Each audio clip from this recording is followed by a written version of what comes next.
안녕하세요. 사연 왔어요 톡톡입니다. 구독과 좋아요, 알림 설정 꼭 부탁드립니다.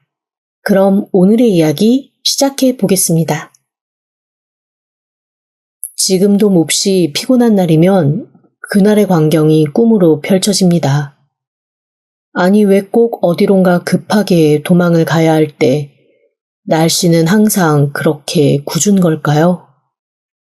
채 돌도 되지 않은 딸아이를 들쳐업고 길을 나선 그날은 정말 추운 겨울날이었습니다. 뒤에서 누가 잡아당기는 것처럼 발걸음이 떨어지지 않더라고요. 길이 몹시도 미끄러웠지만 비틀거리면서도 뛸 수밖에 없었습니다. 딸아이를 안고 있는 제가 넘어지면 혹시 딸이 다칠까봐 마음은 불안한데 그 불안함을 이기는 것은 뒤에 쫓아올지도 모를 사람들에 대한 두려움이었습니다. 제 마음과는 달리 도망가는 발걸음은 더디기만 했고 심장은 점점 쪼여들었습니다. 분명 남편이나 시동생이 저랑 딸이 사라졌다는 걸 알면 단걸음에 쫓아와 머리채를 잡아 패대기 칠 게 뻔했기 때문에 어떡하든 그 두 사람이 깨기 전에 벗어나야 했습니다. 새벽 첫 차, 고속버스 안에는 저와 딸, 단 둘 뿐이더라고요. 그럼에도 불구하고 히터조차 나오지 않는 그 고속버스가 얼마나 아늑했는지 모릅니다. 새벽에 젊은 여자가 아이 하나 들쳐업고 버스에 타면 사실 이야기는 뻔한 거잖아요. 저희의 사정을 알았는지 휴게소에서 잠깐 쉬는 동안 운전기사 아저씨가 어묵과 어묵 국물 한 그릇 전달해 주시더라고요. 그리고 다정하게 제게 말을 걸었습니다. 그 아저씨의 한마디가 어쩌면 지금껏 저를 살게 한 걸지도 모릅니다. 아기 엄마, 무슨 일인지 모르겠지만 일단 따뜻하게 먹고 정신 차려야 해. 저 아기가 뭘 알겠어. 저 아기한테는 아기 엄마가 세상이야. 세상이 흔들리면 안 돼. 세상이 흔들리면 그걸로 끝이야. 사실 좀 막막하기도 하고 기운 없기도 했었는데 운전사 아저씨의 그 얘기를 듣는 순간 정신이 번쩍 들었습니다. 제품에 안겨있는 이 아이, 그 아이의 세상이 저라는 말만큼 저를 무섭게 만드는 말은 없더라고요. 그때부터 저는 이를 악물고 살았습니다. 돈이 되는 일은 법이 허락하는 한 뭐든 했습니다. 아이를 안고 업고 할 수 없으면 옆에 매달고라도 일을 했어요. 안 하는 일 없이 악착같이 살았습니다. 저를 본 사람들 중에는 그런 제 모습을 보고 장하다, 안쓰럽다 하면서 물심양면 성심성의껏 도와주신 분도 있었고 때로는 독하다, 피도 눈물도 없다라고 하면서 혀를 끌끌 차는 사람도 있었습니다. 저라고 왜 지치지 않았겠어요. 하지만 지치고 힘들 때마다 그때 그 버스 운전기사 아저씨가 얘기한 이 아이에겐 제가 세상의 전부다라는 그 말 하나만을 기억하고 살았습니다. 그 말은 저를 두려울 것 없게 만드는 천하무적의 단어였어요. 하지만 그런 저도 소름 끼치게 두렵고 무서운 건 있었습니다. 바로 전남편의 가족들과 전남편이었습니다. 사실 이날이 때까지도 그 사람들이 훅 제 앞에 나타나지는 않을까 하는 걱정을 합니다. 저를 알아볼까봐 두려운 것이 아니라 제가 세월의 흐름 때문에 그 사람들을 알아보지 못할까봐 그게 무섭습니다. 그 나쁜 놈들을 알아보지 못한 채 그냥 만나고 얘기 나누고 할까봐서요. 제 전남편은 정말 온갖 사기를 일삼는 사람이었습니다.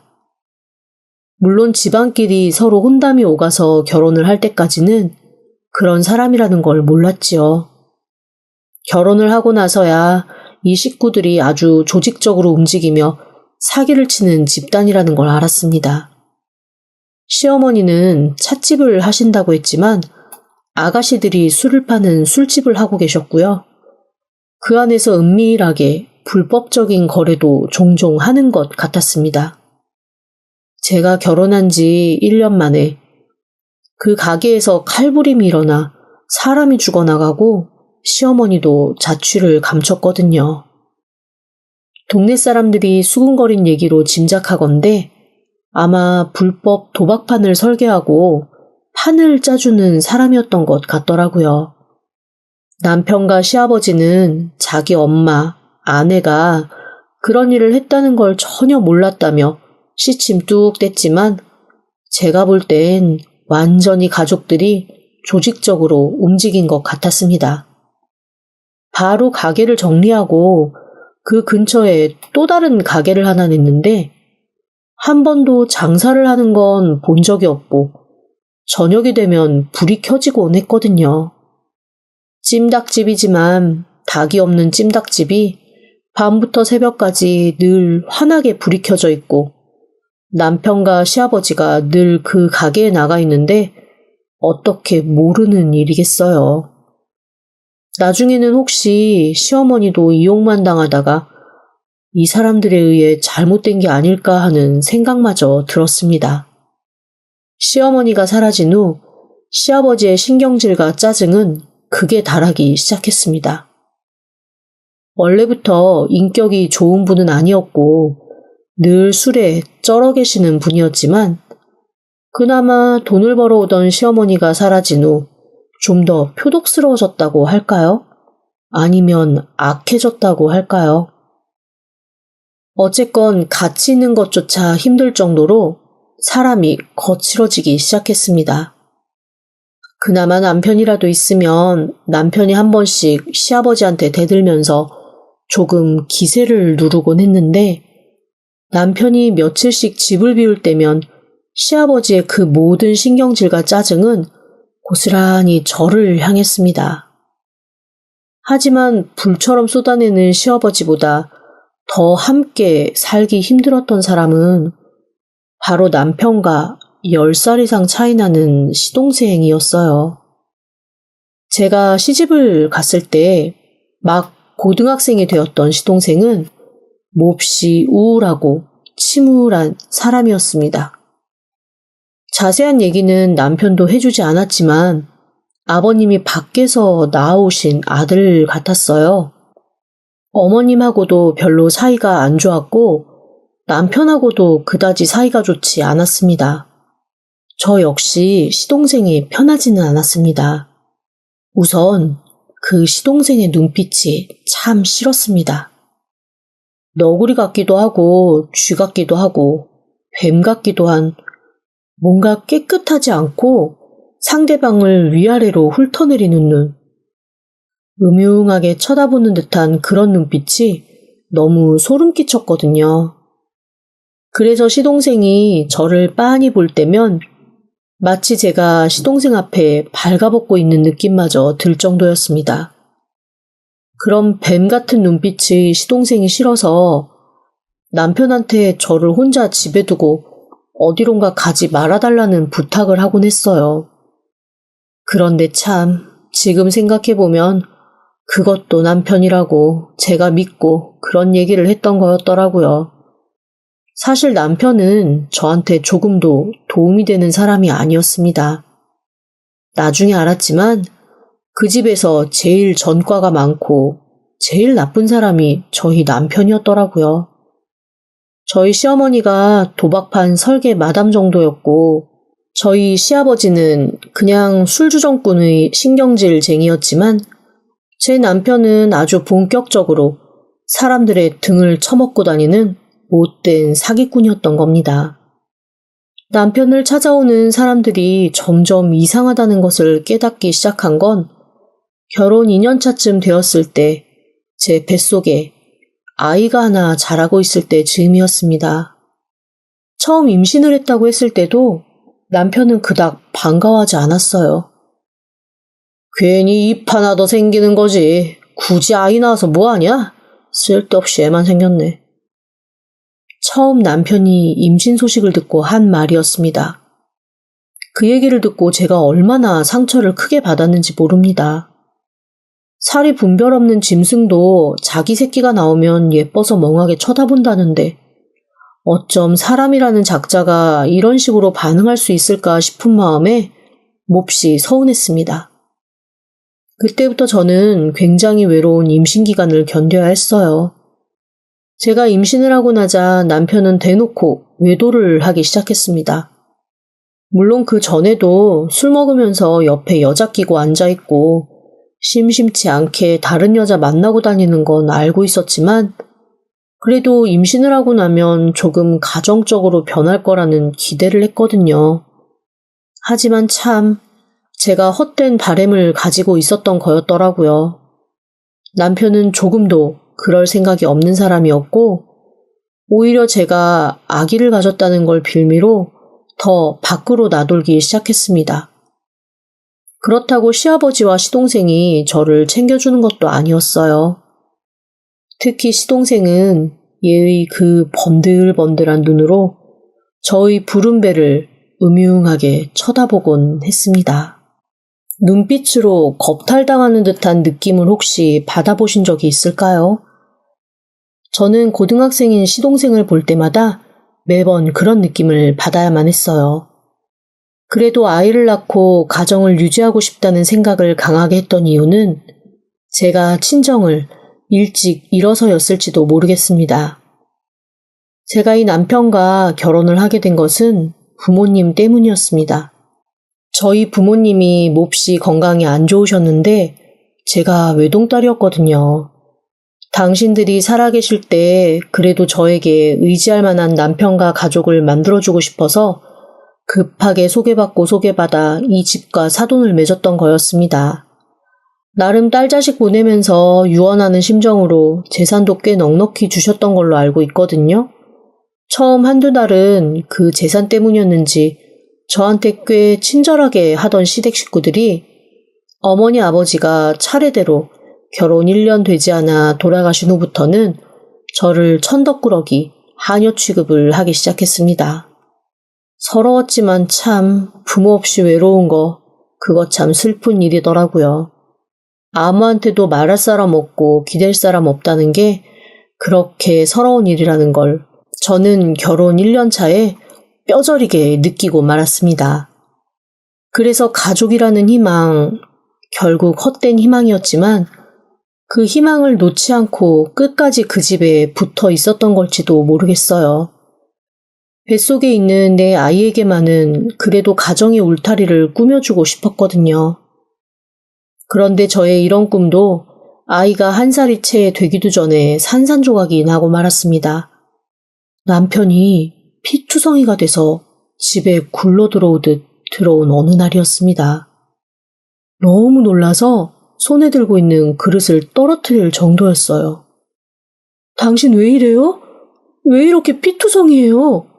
어디서 무슨 일이 있었던 거예요? 야, 일단 돈 되는 거 빨리 챙겨. 이 집 떠나야 돼. 그게 무슨 소리예요? 아이씨, 잔소리 말고 빨리 챙기라고. 남편이 버럭 소리를 질렀습니다. 남편이 지르는 소리에 각자 방에서 꼼짝 않고 처박혀 있던 시동생과 아버님이 뛰어나오셨죠. 그런데 그 둘은 놀라지도 않더라고요. 분명 제가 모르는 뭔가 있었고 그 일을 세 식구가 꾸미다가 잘못된 듯 했습니다.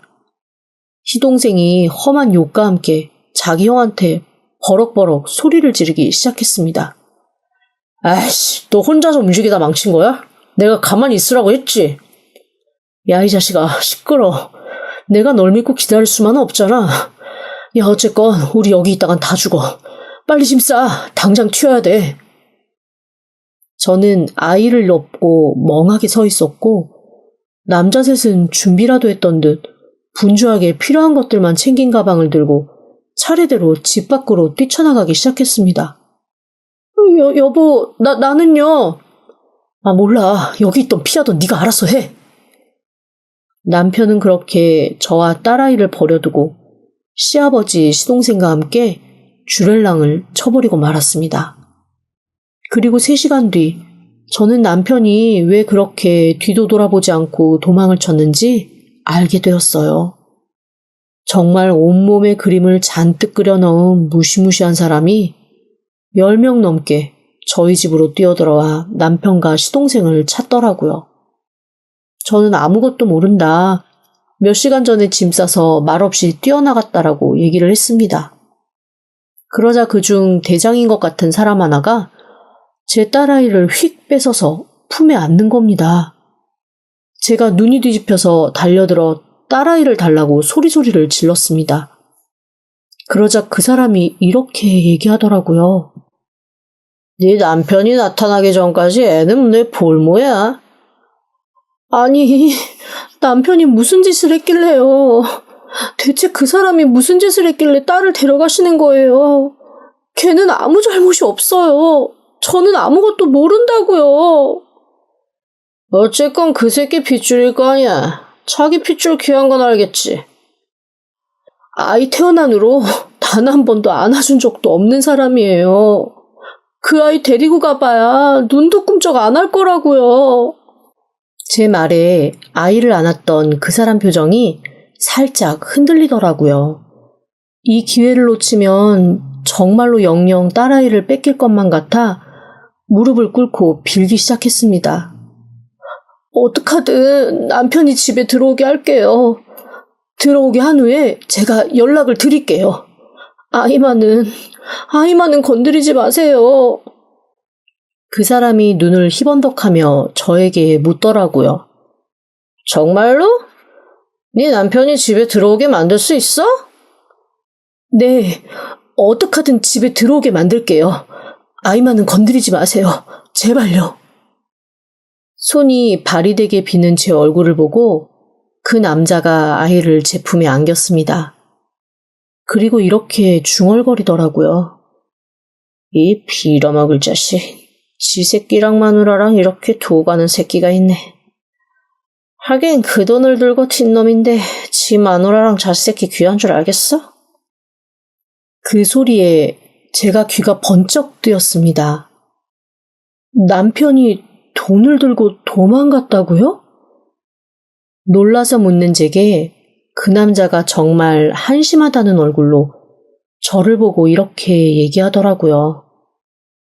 아줌마, 정신 차려. 그 자식 아줌마 남편도 아니고 아줌마가 세컨드야. 우리 조직에서 도박 자금이나 나르던 사기꾼 새끼인데 간도 크게 그게 돈보따리 하나 들고 날랐어. 그거 아주 지동생이랑 조직적으로 움직였다고. 아주 우리 손에 잡히면 껍데기를 벗겨버릴 테니까 똑똑히 잘 들어. 당신이 남편이라고 생각하고 있는 그 사기꾼 새끼, 우리한테 넘기지 않으면 아줌마랑 아줌마 딸이 술집에서 평생 일하면서 그 돈 다 갚아야 될 거야. 알았어? 너무 무서웠습니다. 어떡하든 남편을 집으로 불러드리겠다고 철저하게 약속을 하고 손이 발이 되게 그 사람들에게 빌었죠. 그 사람들은 내일까지 남편에 대한 연락이 없으면 무슨 수를 써서라도 저와 딸을 찾아내 술집에 넘겨버리겠다고 협박을 하고 사라졌습니다. 무서운 사람들이 우르르 나간 집은 엉망진창이었습니다. 조금이라도 돈 될 만한 것들을 집어가려고 했는지 여기저기 다 뒤집어 엎은 흔적이 생생했죠. 정작 그들이 있을 때는 너무 무서워서 저희 집을 뒤지고 있다는 사실조차 깨닫지 못했는데 온 바닥이 구두 발자국에 험하게 찍힌 채 살림들이 뒤집혀져 있는 집을 보니 갑자기 손발이 덜덜 떨려왔습니다. 그나마 남편과 시아버지가 몰래 돈이며 폐물을 숨겨놓는 작은 공간이 있었는데 그 공간은 아무도 찾지 못하는 곳이거든요. 제가 슬그머니 보니 거기에 어느 정도의 돈과 금부치들이 남아있더라고요. 일단 그것들을 싹 챙겨서 아이의 기저귀 가방 안에 쑤셔 넣었습니다. 그리고 전전긍긍하며 남편을 알 법한 사람들에게 전화를 돌렸죠. 그 누구도 남편의 행방을 알려주지 않길래 일부러 제가 이렇게 얘기했습니다. 무서운 사람들이 집에 왔다 갔는데 제가 아주 멀리 다른 곳으로 남편이 도망갔다고 얘기했거든요. 당분간 여기 안 올 것 같아요. 오히려 돌아다니면 위험할 것 같으니까 꼭 남편한테 연락이 오면 집이 제일 안전하다고 전해주세요. 그렇게 10군데쯤 연락을 했을까요? 집 전화가 울리더라고요. 남편이었습니다. 뭐야, 걔네들 간 거 맞아? 내가 당신 제주도로 갔다고 했어. 지금쯤 배 타고 갔을 거라고. 아마 다들 당신 찾으러 제주도로 갔을 거야. 일단 집으로 와요. 집이 제일 안전해. 야, 너 잘했다. 그래도 데리고 살았더니 쓸모 있을 때가 있네. 제주도면 뭐 그 섬 다 뒤지는데 한 달은 걸릴 거 아니야? 그거면 돼, 그거면. 한 달 동안 집에 있는 거 다 정리해서 가면 돼. 그런데 집에 있는 건 그 사람들이 다 가져갔어. 뭐? 야, 너는 그걸 좀 숨겼어야지. 아, 아니다. 그래, 그거라도 주고 끝냈으면 됐지 뭐. 괜찮아. 괜찮아. 그런데 당신이 그 사람들한테서 뭐 뺏어갔다는데? 그게 맞아? 야, 뺏긴 뭘 뺐냐? 다 내가 일한 거 알아서 챙긴 거지. 야, 넌 걔네 말을 믿냐, 내 말을 믿냐? 나야 당신 말을 믿지. 그러니 당신이 무슨 자기네 자금을 가져갔다고 막 그러던데? 야, 그거 다 걔네가 그냥 하는 얘기야. 그런 얘기, 쓸데없는 얘기 하지 말고, 너 걔네 완전히 따돌린 거 맞지? 맞아. 집에 밥 있냐? 나랑 아버지랑 저 자식이랑 급하게 나오느라고 밥도 못 먹었다. 야, 고깃국 낭낭하게 끓여놔라. 술 사올까? 당연한 거 아니냐? 너는 애가 그렇게 눈치가 없냐? 당연히 술 좀 마셔야지. 그렇게 남편과의 통화를 한 후 저는 이를 악문 채 저녁 밥상을 차리기 시작했습니다.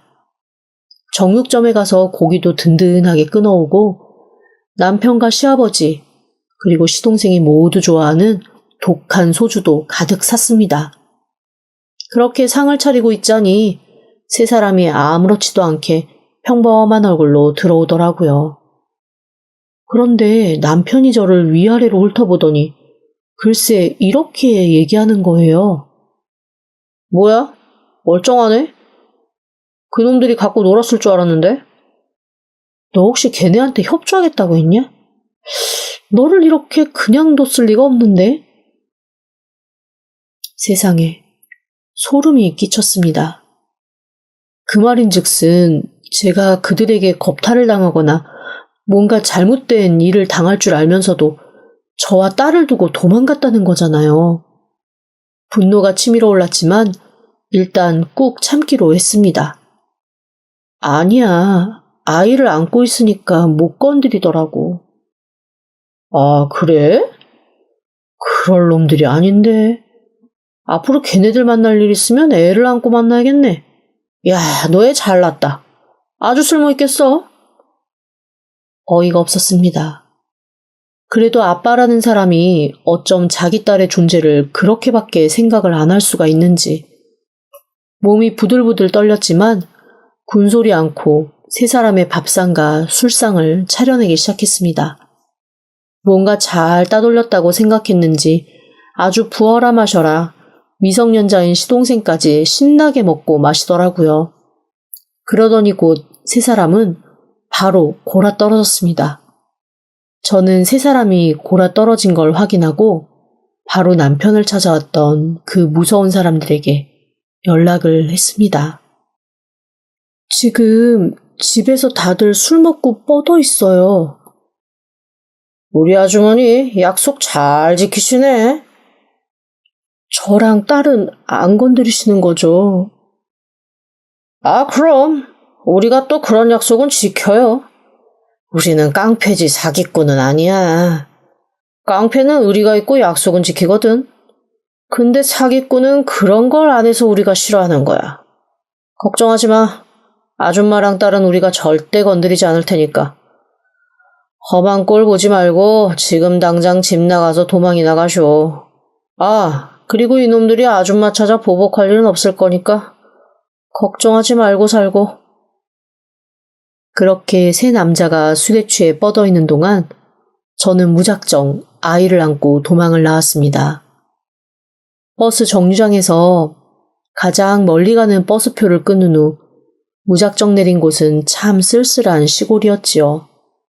하지만 쓸쓸한 만큼 사람도 부족하고 아이도 귀한 곳이어서 저와 딸은 동네 어르신들의 사랑을 받으면서 안전하게 생활을 할 수 있었습니다.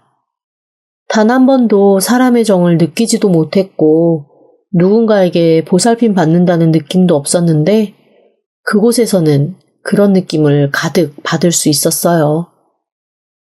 딸아이가 10살 정도 될 때까지 그 마을에서 살다가 저희 모녀는 조금 더 큰 도시로 한번 나가보기로 했습니다. 딸아이가 은근 공부에 대한 욕심이 있더라고요. 시골 학교에서 배울 수 있는 게 아무래도 한계가 있다 보니 본인이 뭔가 욕심이 나는 모양이었습니다. 한 번도 저에게 그런 얘기를 하지 않던 아이가 조금 큰 도시 가서 공부하고 싶다고 얘기를 하더라고요. 그렇게 저는 딸아이의 손을 잡고 다시 한번 삶의 터전을 옮겼습니다. 옮긴 곳에서 정말 몸이 부서져라 일만 했어요. 다행히 아이는 가외며 학원 같은 사교육받지 않고도 본인 노력으로 충분히 잘해주었습니다. 그저 고마울 따름이었죠.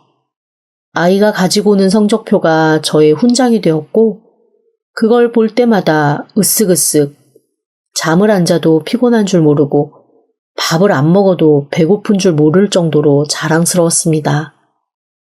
그렇게 공부를 잘한 아이는 좋은 대학을 갔고 그곳에서도 좋은 성적으로 졸업을 했어요. 그런데 졸업하자마자 아이가 그러더라고요. 엄마, 나 취직을 1년 정도 미루고 조금 다른 일을 해볼까 해요. 무슨 일을 하려고? 내가 하는 일이 디자이너잖아. 그런데 선배들을 보니까 공장에서 원단이 어떻게 만들어지는지 모르면 디자인하는 것도 조금 한계가 있다고 하더라고. 그래서 일단 공장을 한 1년 정도 다니면서 원단이 어떻게 만들어지는지 그곳에서 어떤 식으로 일이 돌아가는지를 좀 배워보고 싶어. 아니, 기껏 대학 졸업해서 공장을 들어가겠다고? 일시적인 건데 뭐. 그곳에서 섬유 짜는 거, 염색하는 거, 시스템만 좀 파악하고 공장 나와서 제대로 취직할게요. 그래, 네가 알아서 해. 그런데 엄마는 네가 크게 고생 안 했으면 좋겠어. 참 대견한 딸이죠. 자기가 좋아하는 일을 제대로 하기 위해 딸아이는 스스로 공장 생활을 택했습니다. 하지만 처음에는 몹시 힘들어했습니다.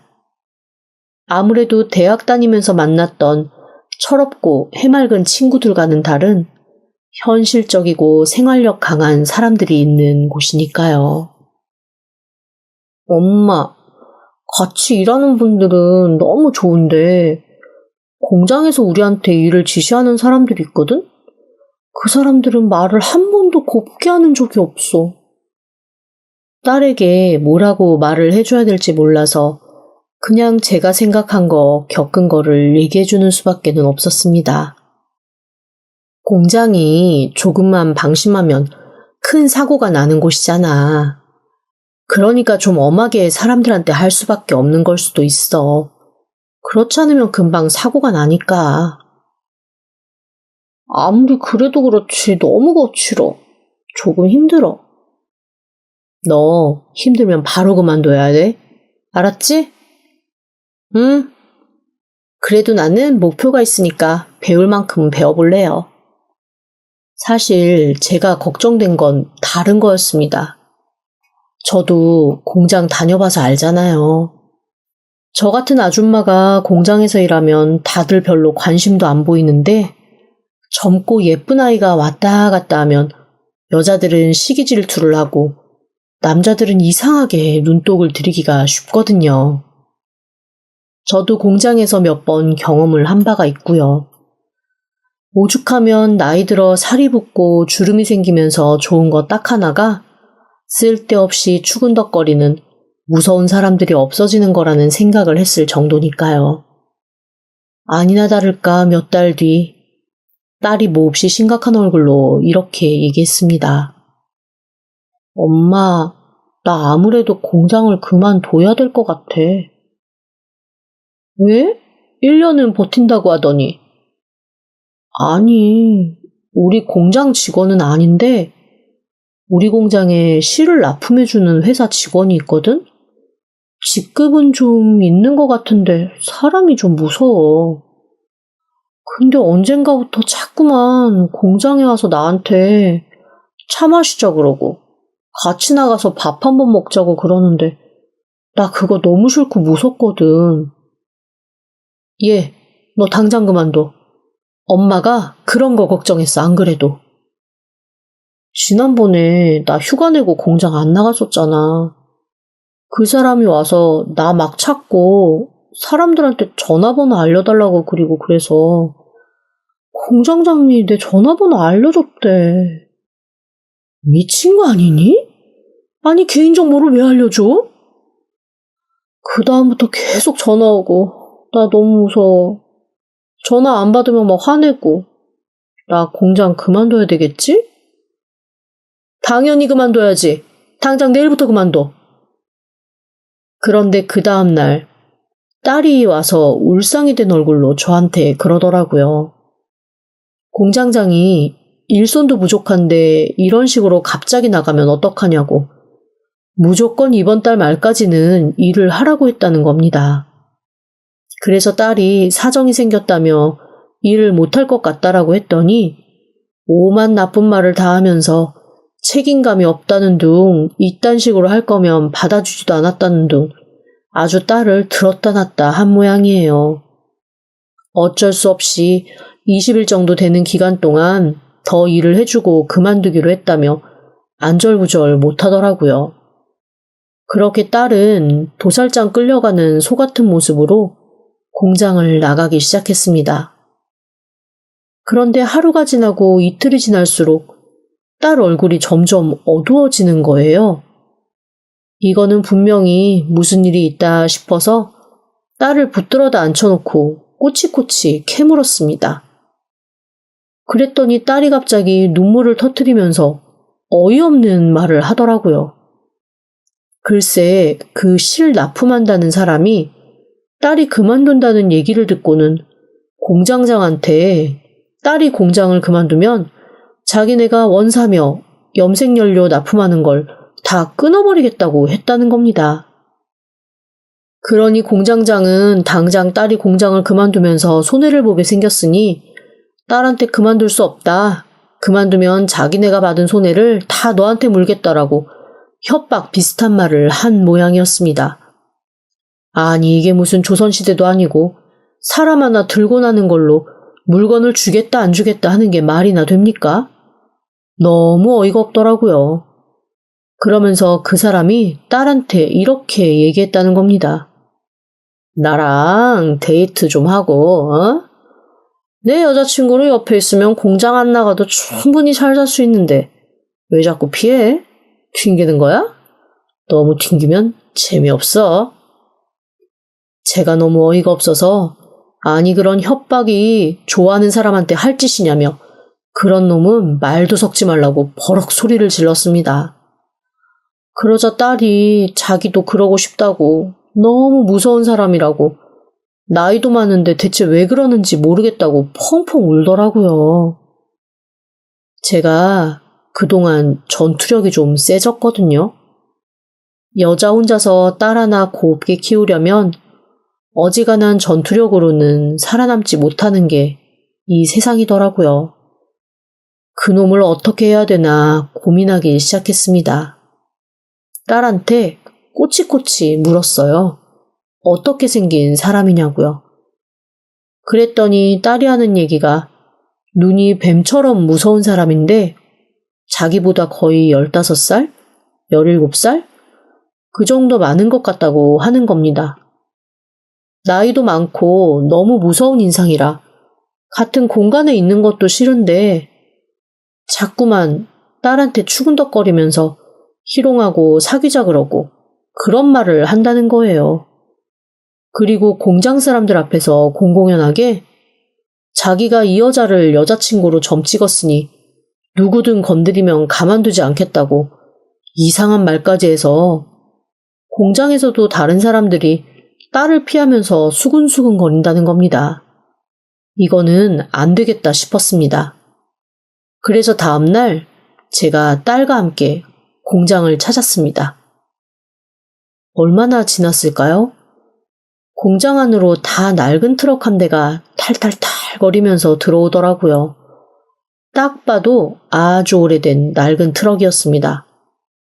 그런데 거기서 내리는 사람 얼굴이 어쩐지 눈에 익은 얼굴인 겁니다. 비릿한 웃음을 지으며 딸한테 다가오는 그 모습을 보는 순간 제 머릿속을 쿵 치고 지나가는 사람이 하나 있었습니다. 앞뒤 안 가리고 딸을 뒤에 숨긴 채 미친 듯이 달려나가 일단 그 남자의 뺨부터 올려붙였습니다. 야, 이 새끼야! 갑자기 저한테 얻어맞은 그 남자, 분노에 가득 차서 저를 쳐 죽일 듯 쳐다보며 버럭 소리를 지르더라고요. 뭐야, 이 미친 여자는! 나? 네 형수다. 남자의 얼굴이 갑자기 하얘지기 시작했습니다. 잠깐만. 너 아직도 정신 못 차리고 이런 짓 하면서 사냐? 네 형이랑 애비는 어디다 두고 혼자서 이 지랄이야? 지금 이런 식으로 남의 귀한 딸내미한테 껄떡거려? 잠깐만, 형수가 왜 여기 있어? 제 엄마라고? 그때 그 피덩이? 그래, 이 자식아. 인정하기 싫지만 너랑 피나는 조카야, 이 새끼야. 그런데 그런 애한테 껄떡거려? 이런 후레 자식을 봤나? 저는 미친 듯이 한때 시동생이라고 불렀던 그 인간을 잡아 패기 시작했습니다. 그런데 패면서도 한편으로는 좀 이상한 생각이 들었어요. 오히려 저를 무서워하면서 아무런 반항을 하지 않는 거예요. 뭔가 이상하다 싶었지만 지금 이 순간 제가 밀리면 큰일 나겠다는 생각이 들어 때리는 걸 멈추지 않았습니다. 오히려 공장 사람들이 달려나와 그러다 사람 잘못된다며 저를 뜯어말릴 정도였죠. 저한테 잔뜩 얻어맞아 곳곳에 피가 터진 채 시동생은 제 앞에 무릎을 꿇고 앉았습니다. 그리고 뜬금없이 이렇게 얘기하는 거예요. 최 사장님한테는 말하지 마요. 내가 잘못했어, 어? 나 봤다는 말도 하지 말아줘. 저는 최 사장이란 사람이 누군지도 모르거든요? 그런데 잔뜩 겁에 질려서 그렇게 말하는 걸 보니 이거 내가 모르는 무언가가 있다 싶은 생각이 드는 거예요. 그래서 제가 시침 뚝 따고 남편과 시아버지 소식을 물었습니다. 그랬더니 시동생이 덜덜 떨면서 그러는 거예요. 다 알면서 왜 그래, 형수. 나 겁주려고 그러지. 최 사장이 없앴잖아. 나 최 사장 너무 무서워. 나요, 내 눈앞에서 형이랑 아버지 그렇게 된 다음에 최 사장 피해서 진짜 숨어 살았단 말이야. 나 이것도 그냥 아는 형님이 배달하는 일 시킨 건데 내가 그냥 괜히 허세 부리느라고 좀 높은 사람이다, 그 공장에서 납품하는 거 안 주겠다고 그냥 뻥카 친 거야. 나 아무 힘도 없어. 그러니까 최 사장한테 아무 말도 하지 마요. 어? 너 최 사장한테 대체 무슨 잘못을 저지른 거냐? 그날 형수가 쟤 데리고 도망간 날 최 사장이 우리 반 죽이면서 그랬거든? 만약에 우리가 형수랑 쟤 찾아가지고 뭐라도 하는 순간 바로 자기가 가만두지 않을 거라고. 형수랑 저 애 자기가 보호하고 있다고 말이야. 그래서 형이랑 아버지랑 다 형수 안 찾은 거였어. 그거 아니었으면 우리가 진작에 찾아가지고 작사를 내든 뭘 하든 했겠지. 그런데 그걸 왜 나한테 물어? 형수 최 사장이랑 뭔가 관계 있는 거 아니었어? 그제서야 시동생이 말한 최 사장이 대체 누구인지 알 수 있었습니다. 저한테 깡패는 의리로 산다고 했던 그 무서운 문신남이 바로 최 사장이었던 거더라고요. 시동생 앞에서 그 사람을 모른다고 대답할 수가 없었습니다. 모르긴 왜 몰라? 내 전화 한 통이면 당장 달려오는 걸. 너 여기 있다고 내가 얘기해? 아니야. 나 여기 얼씬도 안 할게. 형수 인생에 얼씬도 안 할게. 그러니까 제발 나 살려만 줘. 제발. 형수, 나 간다. 형수 오늘 나 여기 못 본 거야. 알았지? 그렇게 시동생은 불이 나게 도망가고 말았습니다. 공장 사람들이 너무나 황당한 얼굴로 저를 지켜보며 수근거리기 시작하더라고요. 되게 무서운 여자인가 봐. 그러게, 그렇게 안 보이는데? 무슨 조직폭력배 배우인가 봐. 조폭마누라 아니야? 그런 수근거림을 들으며 저는 아무렇지도 않게 딸의 손을 잡고 공장 밖으로 걸어 나왔습니다. 그리고 공장장에게 한마디 하는 것도 잊지 않았죠. 제 딸, 오늘부터 여기 그만둬도 되죠? 제 서슬에 놀란 건지 아니면 앞에서 벌어진 일 때문에 긴장을 한 건지 공장장이 빠르게 고개를 끄덕이더라고요. 오늘까지 일한 건 계좌 입금하시고. 마지막까지 한마디 탁 날리고 딸의 손을 잡고 나오는데 손이 너무 떨리고 다리가 후들거려가지고 정말 죽을 뻔했습니다. 그렇게 공장지들을 한참 벗어난 후 딸이 저한테 대체 무슨 일이냐고 묻더라고요. 한 번도 아빠와 지난 세월에 대해 말을 해준 적이 없었거든요. 그래서 제가 그제서야 딸한테 과거에 있었던 일들을 얘기를 해줬습니다. 딸이 놀란 얼굴로 고개를 설레설레 저으면서 너무 무서운 세상이라고, 자기는 그냥 회사 들어가서 얌전히 회사나 다녀야겠다고 하더라고요. 저는 어디서 살고 있을지도 모를 그 최 사장이라는 사람을 향해 큰 절이라도 하고 싶은 심정이었습니다. 남편이며 시아버지 모두 그 최 사장 손에 비명행사한 것 같은데 마음 한켠으로는 그 둘의 명복이라도 빌어줘야 되나 싶으면서도 최 사장이 마냥 고맙더라고요. 덕분에 시동생도 다시는 눈앞에 나타나지 않을 것 같고 늘 마음에 짐덩이 같았던 두 남자의 말로도 알게 되었으니 말입니다.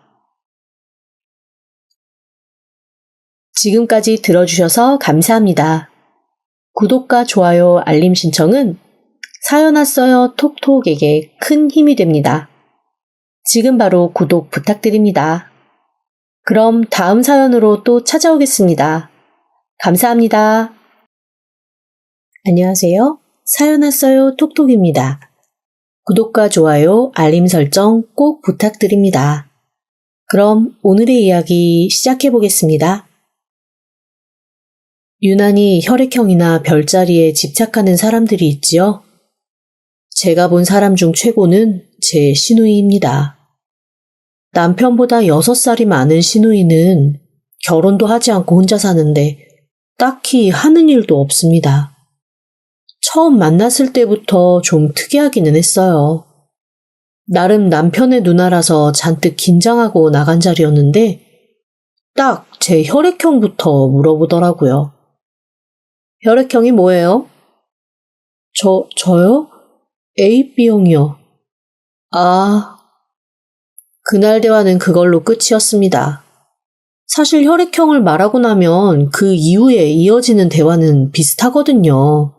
성격이 어떻다느니, 성향이 어떨 거라느니, 아니면 하다못해 나랑 맞는다, 아니다 정도는 얘기가 이어질 줄 알았는데 그런 것도 없이 제 혈액형 듣자마자 관심 없다는 듯 밥만 먹고 헤어지는데 기분이 너무 이상한 겁니다. 남편은 그냥 그러려니 하는 얼굴로 옆에 장승처럼 서 있다가 저한테 그러더라고요. 신경 쓰지 마. 어차피 1년에 몇 번 안 봐. 아니, 그래도 가족인데 어떻게 1년에 몇 번을 안 봐. 시댁 가면 볼 텐데. 결혼 아직 안 하셨다며. 같이 사시는 거 아니야? 아휴, 누나랑 부모님이 같이 산다고? 생각만 해도 핵전쟁이다. 아마 우리 부모님 제 명에 못 살고 단명하시게 될걸? 왜? 형님 성격이 좀 그래? 그냥 좀. 남편이 말을 흐리더라고요. 그때는 그냥 좀 까다로운 건가 아니면 낯을 가리는 건가 하고 말았는데 정말 결혼하고 살면 살수록 시누이의 성격은 이상한 걸 넘어서 기이했습니다. 이해를 할 수 있는 범위를 어디서부터 어디까지 가동시켜야 할지도 감이 안 잡히더라고요. 우선 안 되는 게 너무 많은 사람이었습니다. 처음에 결혼하고 얼마 되지 않아서 시어머니가 김장을 하신다고 해서 시댁에 갔거든요. 시어머니가 저한테 몹시 미안한 얼굴로 그러시더라고요. 다음부터는 안 와도 돼. 그런데 내가 이번에 손을 크게 다쳤잖니. 다리를 다친 거면 어떻게든 끌고 해보겠는데 손은 그게 좀 어렵네. 미안하다. 바쁘네. 왔다 갔다 하라고 해서. 어머, 어머님, 그게 무슨 말씀이세요? 김장은 1년 양식인데 당연히 같이 해야죠. 저 다음 주는 친정 김장하러 가요. 저희는 200포기 하는걸요? 아이고, 무슨 김장을 그렇게 많이 하셔? 오늘 여기서 김치 안 가져가도 되는 거 아니야? 저희 친가 외가가 바로 옆에 붙어서 같이 살거든요. 식구들 한번 다 모이면 100명이에요. 누가 누군지도 헷갈려요.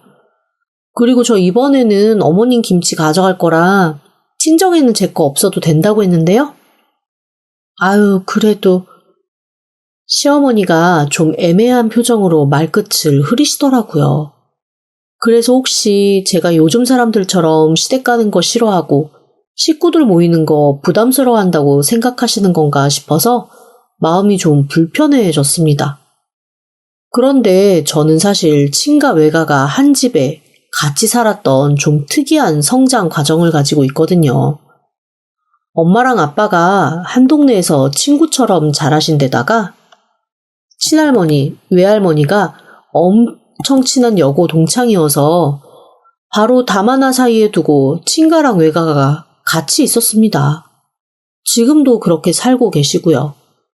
그래서 거의 매일 양쪽 집이 하나인 것처럼 시끌벅적하게 자란 성장 과정을 가지고 있다 보니 가족들이 많이 모이는 거에 대한 거부감이 전혀 없는 사람입니다.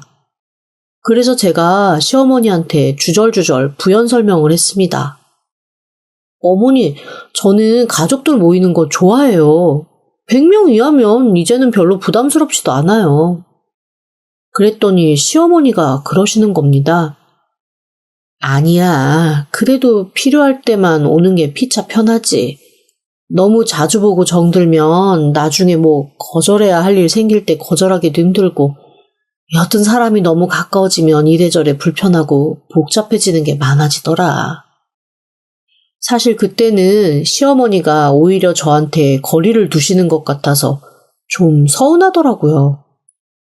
제 성격 자체가 좀 소심한 면도 있지만 그래도 여러 사람이 모여서 어우렁더우렁 시끌벅적한 거 굉장히 좋아하거든요. 그래서 아직 시어머니가 며느리인 저를 좀 어렵게 생각하시나 보다라는 생각과 함께 김장을 시작했습니다. 그런데 제가 집에 들어왔을 때는 인사는커녕 아는 척도 안 하던 시누이가 갑자기 김치를 하기 시작하니까 나와서 아주 정색을 하며 지켜보기 시작하더라고요. 꼭 자기가 무슨 대장금이나 된 것 마냥 이것저것 참견을 하기 시작했습니다. 참견도 뭔가 애매하기는 했어요. 구체적으로 요리에 도움되는 것은 하나도 없고 제가 듣기에는 그냥 시비에 불평불만이었거든요. 그 젓갈은 너무 짜니까 쓰지 마라. 그 양념은 너무 강하니까 하지 마라. 그런 식으로 하나하나 트집을 잡기 시작하더라고요. 그런데 거기서 제가 어이없었던 건 시어머니의 태도였습니다. 김장이라는 거는 어떻게 보면 1년 먹을 김치를 해서 보관하는 과정이잖아요.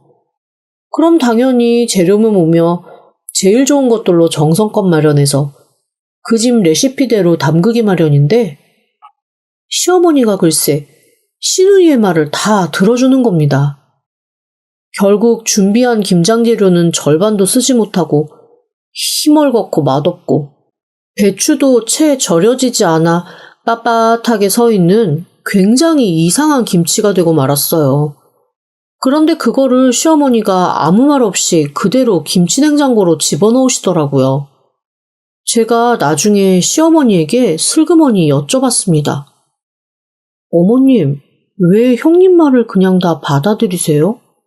이거는 김치가 아니지 않아요? 그랬더니 시어머니가 몹시 민망한 얼굴로 저한테 그러시더라고요. 남은 재료로 너희 먹을 김치는 따로 해줄게. 일단 오늘은 제가 하자는 대로 그냥 하자. 그렇게 저는 시댁에서의 첫 김장을 거의 생배추에 고춧가루가 슬쩍 지나간 듯한 느낌의 이상한 김치를 완성하는 걸로 끝냈습니다. 이후에도 시댁에서 밥을 먹을 때마다 시누이의 이상한 참견과 성질 부리기는 계속되었어요. 보통 곰국을 끓이면 거기에 소금과 후추를 취향껏 넣어서 먹는 게 당연하잖아요. 하다못해 동네 곰탕집을 가더라도 소금은 자기 취향대로 넣을 수 있게 테이블에 놔주는 세상에 시누이가 함께한 식탁에서는 곰국에 소금을 단 한 톨도 넣을 수 없습니다. 아니 본인 취향이 그러면 본인만 안 넣어서 먹으면 되지 다른 사람까지 못 넣게 하는지 알 수가 없더라고요. 소금 한 톨 안 넣은 곰탕이 얼마나 밍밍하고 맛도 없는지 아마 먹어본 사람만 알 거예요. 아무리 좋은 고기를 넣어서 끓여도 그 고기 맛도 푸석푸석하게 느껴질 정도로 맛이 없었습니다.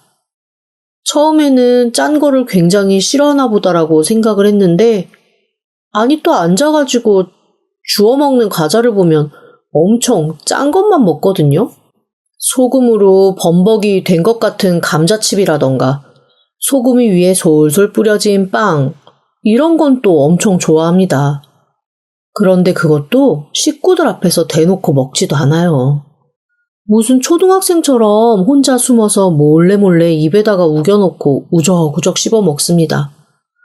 처음에 보고는 사실 좀 황당했어요. 아니 대놓고 먹으면 누가 달라고 하나? 나도 돈 버는데 내가 사 먹으면 되지. 뭘 저걸 저렇게까지 숨겨서 먹나 싶었거든요. 그래서 몇 번 농담처럼 형님 그냥 편하게 드세요. 왜 그렇게 숨겨놓고 드세요. 저 안 뺏어 먹을게요. 라고 했더니 저한테 글쎄 버럭버럭 성질을 내는 거 있죠? 기분 나쁘게 왜 숨겨 먹는다고 표현을 하냐고요. 그러면서 그냥 자기가 알아서 먹을 때 그딴 식으로 말할 거면 말도 걸지 말라고 하더라고요. 그리고는 성질을 이기지 못해 씩씩거리면서 이러는 겁니다. 하여간 다 맘에 안 들어. 음식 먹는 취향도 맘에 안 들고 혈액형도 맘에 안 들고 하여간 맘에 드는 게 하나도 없어. 너무 황당하더라고요.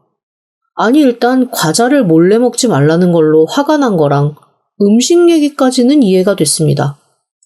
그런데 갑자기 뜬금없이 혈액형도 마음에 안 든다는 얘기가 나오니까 대체 이게 무슨 소리인가 싶더라고요.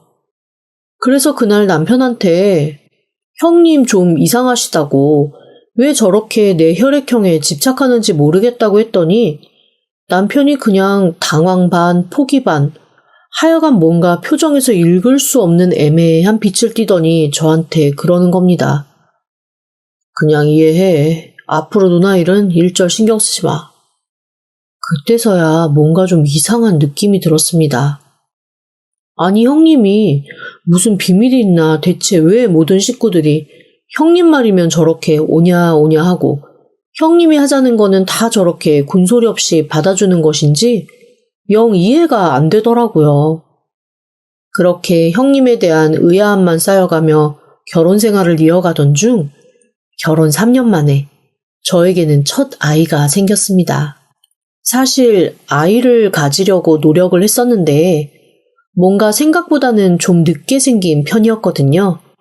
당연히 양쪽 집에서도 너무 반가워했고 특히 시어머니, 시아버지 너무 좋아하셨습니다. 의외였던 건 제 임신을 형님이 엄청 반기셨다는 겁니다.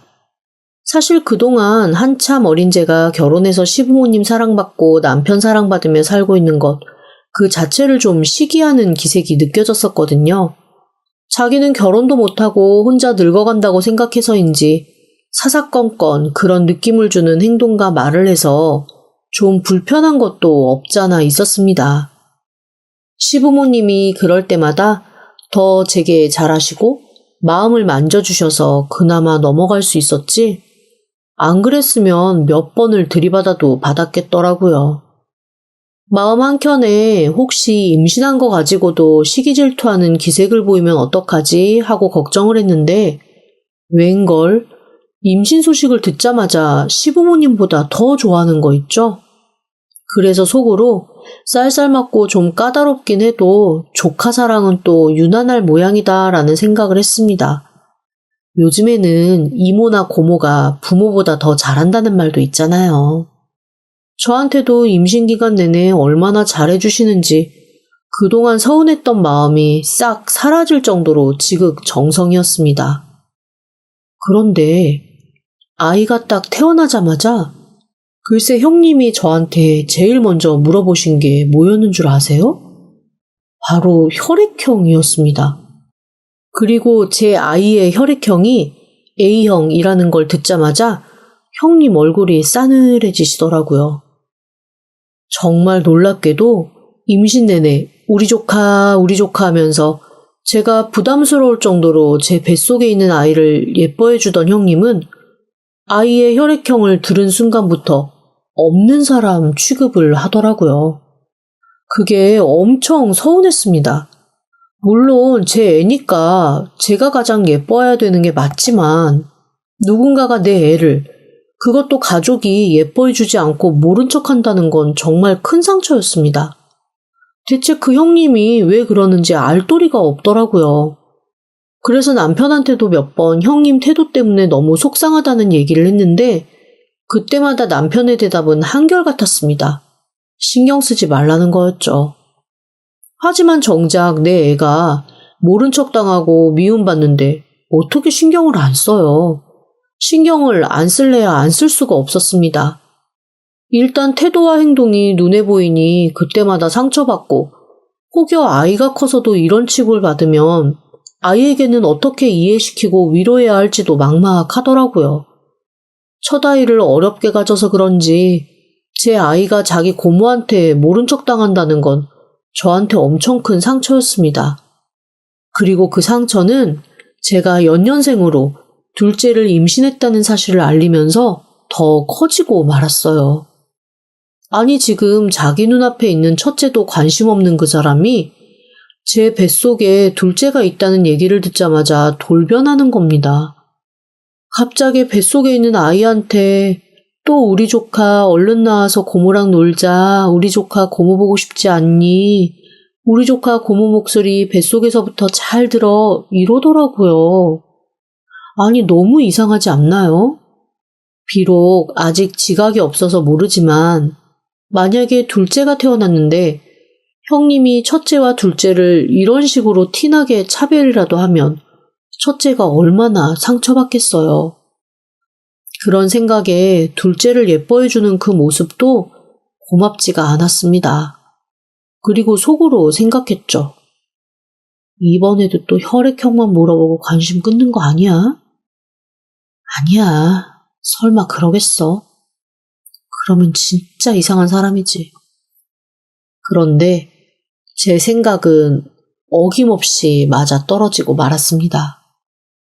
둘째가 태어나자마자 또 혈액형을 물어본 형님은 제 대답을 듣고 금세 또 얼굴이 싸늘해지며 관심을 뚝 끊더라고요. 정말 이해를 할 수가 없었습니다.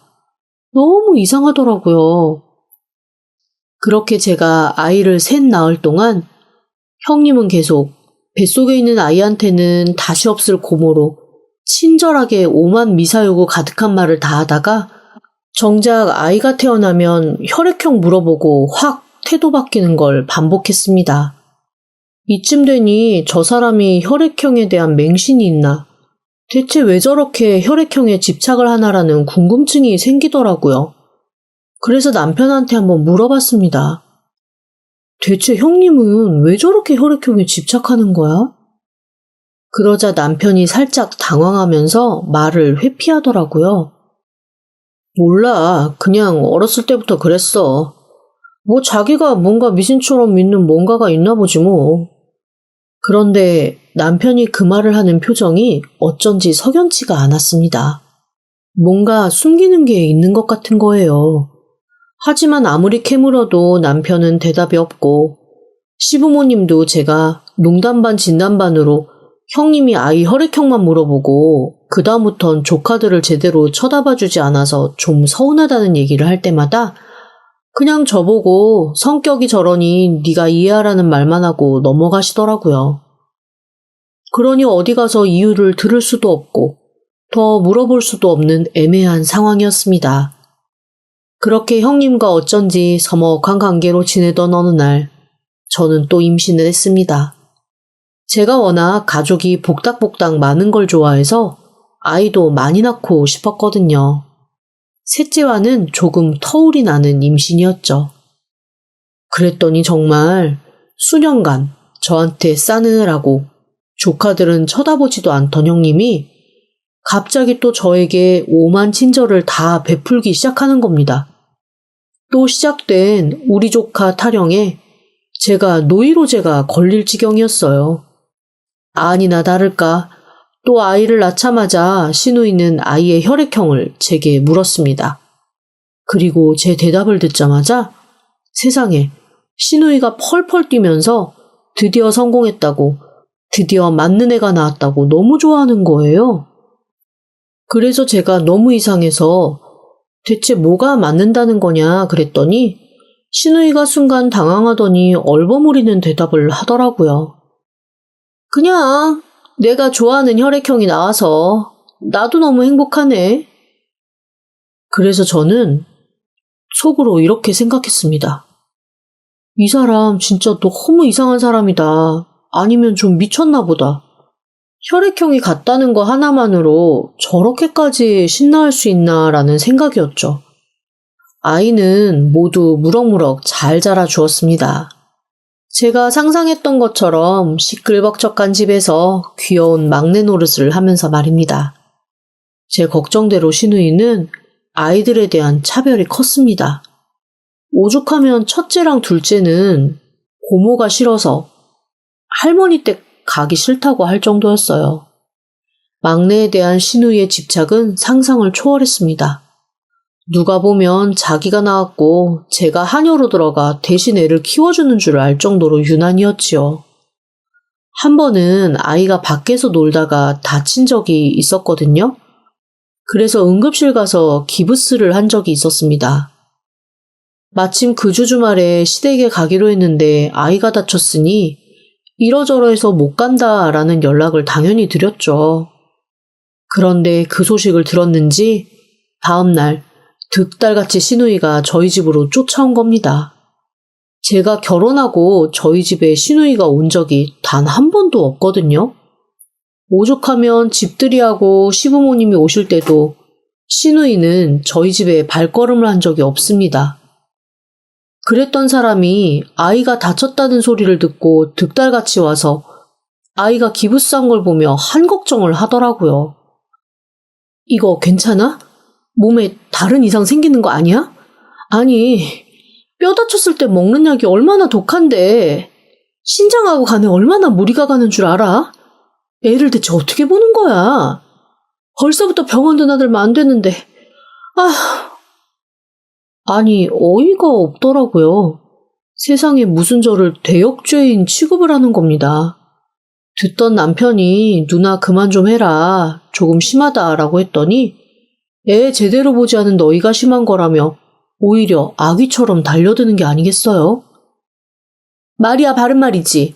애 다치게 둔 건 너희가 심한 거니? 아니면 애 다쳤다고 이렇게 속상해하는 내가 심한 거니? 너희 부모 자격이나 있는 거니? 부모 자격까지 들먹이면서 오히려 바득바득 대들더라고요. 오죽하면 평소에 자기 예뻐해주니까 고모고모 하면서 따랐던 막내도 그렇게 성을 내는 시누이를 보며 무섭다고 울음을 터뜨릴 정도였으니까요. 그날부터 막내에 대한 시누이의 과보호는 더 심해졌습니다. 제가 오죽하면 내가 대체 내 애를 키우는데 왜 이렇게 시누이의 눈치를 봐야 하는 건가 싶은 생각에 스트레스가 미친 듯이 올라올 지경이었어요. 한 번은 이런 일도 있었습니다. 저희 집에 뭔가 식재료가 듬뿍 도착을 한 겁니다. 저는 시킨 적도 없는 식재료가 왔길래 다시 돌려보내려고 발신인을 알아봤더니 글쎄 저희 시누이인 거예요. 막둥이를 해먹이라는 거죠. 뼈가 잘 붙고 그동안 먹은 약이 몸에 쌓이지 않게 해독이 되려면 뼈에 좋은 거, 디톡스에 좋은 거 잘 해먹여야 한다나요? 그래서 저는 이건 막내가 별로 좋아하는 것도 아니고 제가 알아서 해 먹이는데 무슨 이런 걸 보내셨냐고 물었습니다. 그랬더니 사람이 얼마나 건강이 중요한데 어렸을 때부터 병원이나 들락거리게 하냐고 오히려 비난을 하는 겁니다. 그러면서 세밀하게 건강 챙겨줘야 되는데 방치한다면서 저보고 엄마 맞냐고 얘기를 하더라고요. 저 몹시 억울했습니다. 아이들 식생활 그 누구보다도 열심히 챙기고 일하면서 아이네 일주일에 단 한 번도 인스턴트 안 먹이려고 노력하거든요. 오죽하면 아이들이 착한 일 했을 때 받는 상으로 밖에서 파는 햄버거를 이구동성으로 외칠 정도면 말 다 했지 않나요? 저처럼 외식 안 시키고 애들 키우는 엄마 어디 있다고 그런 소리를 듣자니 부하가 치밀더라고요. 그래서 제가 참다 정말 십수년 만에 처음으로 시누이에게 퍼부었습니다. 아니 대체 왜 이러시는지 모르겠어요. 혈액형이 집착하는 것도 이상하고 웃긴데 대체 아이들이 왜 혈액형으로 그렇게 차별 대우를 받아야 하는 거예요? 유난히 막내한테 이렇게 집착하시는 이유를 모르겠어요. 대체 왜 그러신 거예요? 아니 집착은 누가 집착을 했다 그래? 막내가 이쁘니까 그냥 예뻐하는 거지. 사람이 왜 이렇게 꼬였어? 시누이가 그러면서 확 전화를 끊어버리더라고요. 이거는 분명 뭔가 있겠다 싶었습니다. 그래서 바로 시어머니에게 단판을 지으려고 찾아갔죠. 아무래도 시어머니는 뭔가 알고 계시지 않을까라는 심증이 들었거든요. 왜냐하면 딱 한 번 시어머니가 이상한 말씀을 하신 적이 있는데 제가 그걸 가슴에 담아두고 있었거든요.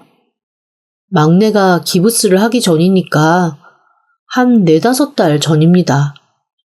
시어머니가 막내를 안고 토닥이며 얼르다가 그러시는 거예요. 우리 애기 심장도 2개, 간도 2개, 허파도 4개. 남들보다 몇 개씩 더 있으면 얼마나 좋을까? 어머니, 그게 무슨 말씀이세요?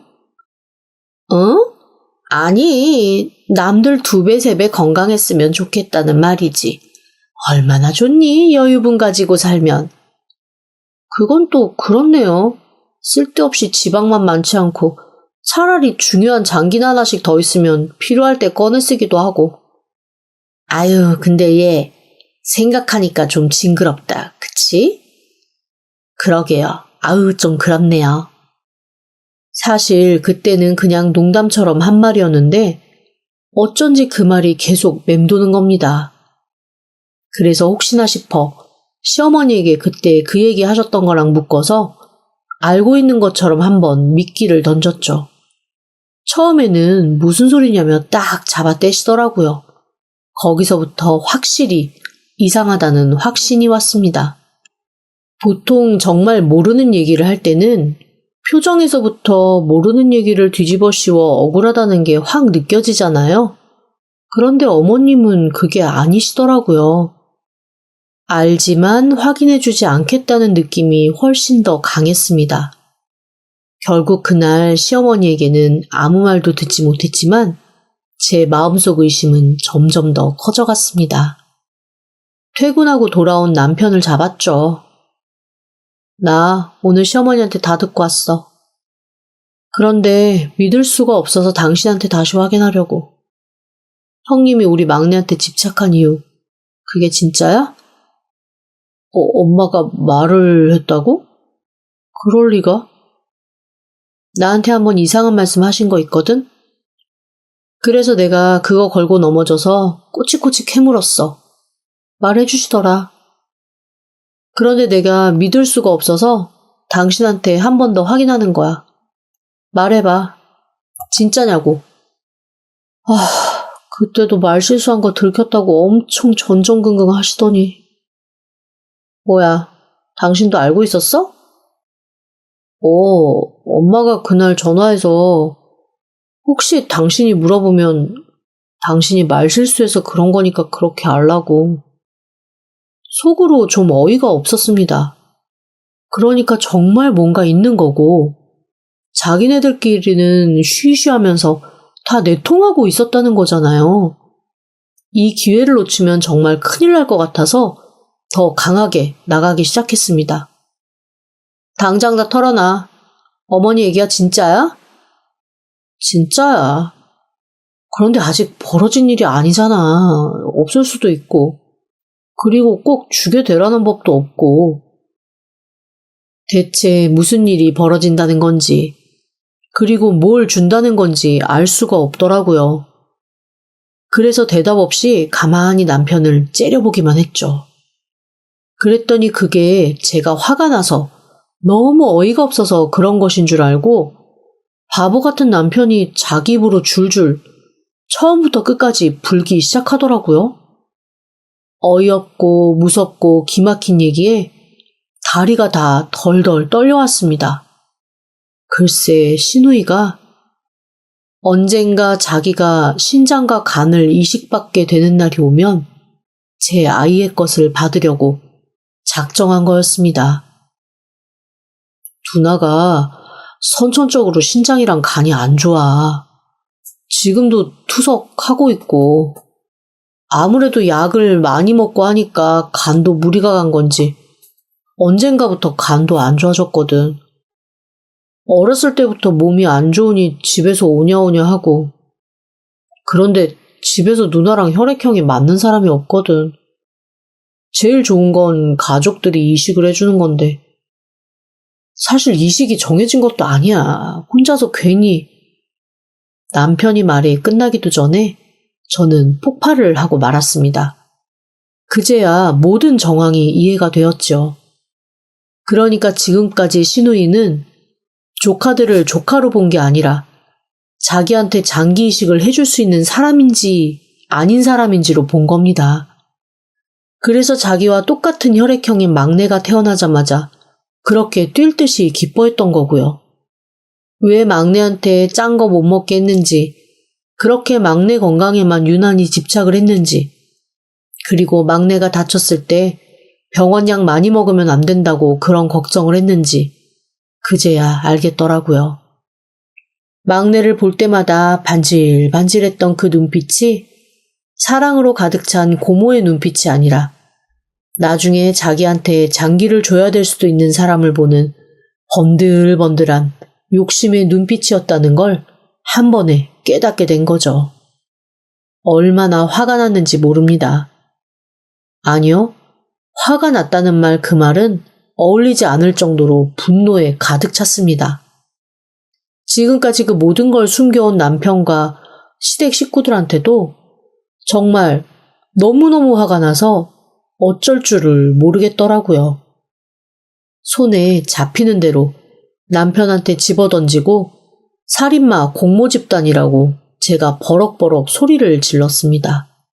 그러자 이 남편이라 하는 놈, 지 자식의 목숨이 걸렸을지도 모르는 일인데 누나가 그냥 그렇게 희망을 갖는 건 나쁘지 않지 않겠냐. 나중에 혹여 필요하더라도 아이가 싫다고 하면 안 주면 되는 거 아니냐라는 말이나 짓거리고 앉았더라고요. 그래서 제가 아니 무슨 냉동식품 사다가 냉장고에 쟁여놓는 것처럼 자기한테 장기 이식해줄 사람을 보관하는 것처럼 구는 거냐? 그렇게 소름 끼치는 행동을 하는데 그냥 두고 보고 있는 게 부모냐며 너는 부모 자격도 없어라고 소리를 버럭버럭 질렀죠. 그제야 남편 얼굴이 복잡해지더라고요. 부모 자격 없다는 말 맞지 않나요? 저는 남편한테 다시는 보고 싶지 않으니까 당장 나가버리라고 버럭 소리를 지르고 그대로 집 밖으로 내쫓았습니다. 그리고 손에 잡히는 대로 짐을 챙겨서 내 아이와 함께 친정으로 갔습니다. 친정 부모님이 그 얘기를 듣고 얼마나 분노를 하셨는지 당장 이혼해! 라고 하시더라고요. 애 넷 정도는 우리 식구가 똘똘 뭉치면 키울 수 있다라고 하시면서 말이지요.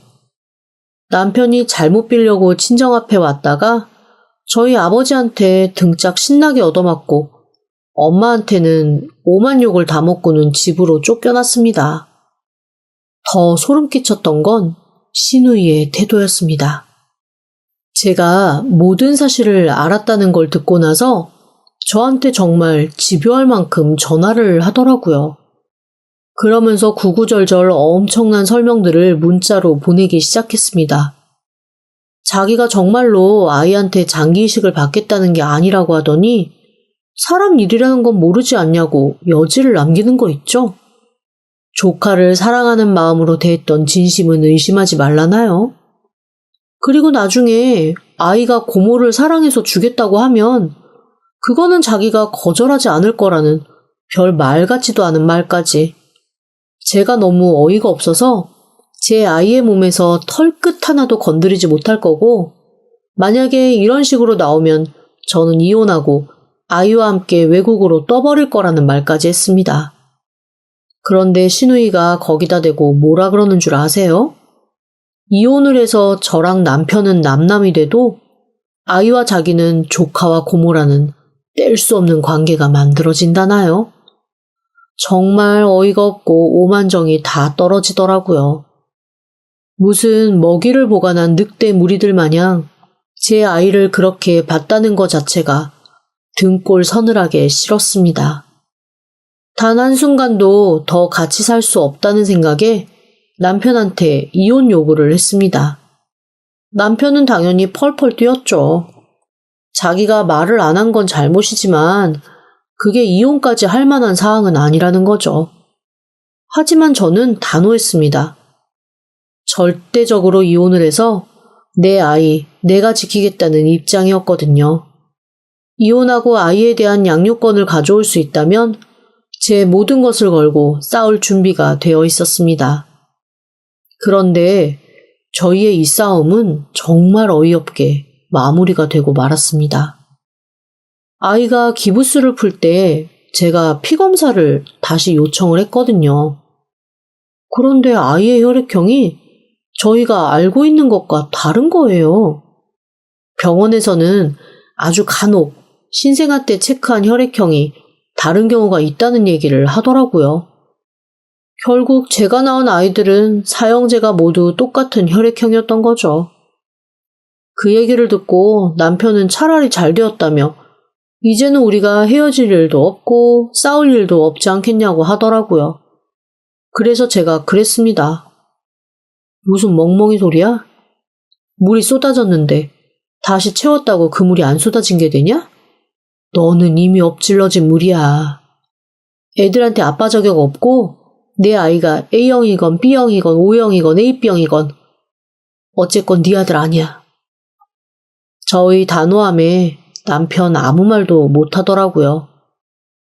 아, 시누이의 태도는 마지막까지 정말 기막혔습니다. 막내까지 혈액형이 자기와 맞지 않는다는 걸 전해 듣고 거의 발작에 가까운 히스테리를 부렸다고 하더라고요. 시부모님이 남편을 통해서 몇 번이나 정말로 그 혈액형 결과가 맞냐고 확인을 할 정도로 아마 충격이 컸던 모양입니다. 저는 엄청 쌤통이라고 생각했어요. 조카의 장기를 노린 고모라니 너무 무시무시하고 끔찍하지 않나요?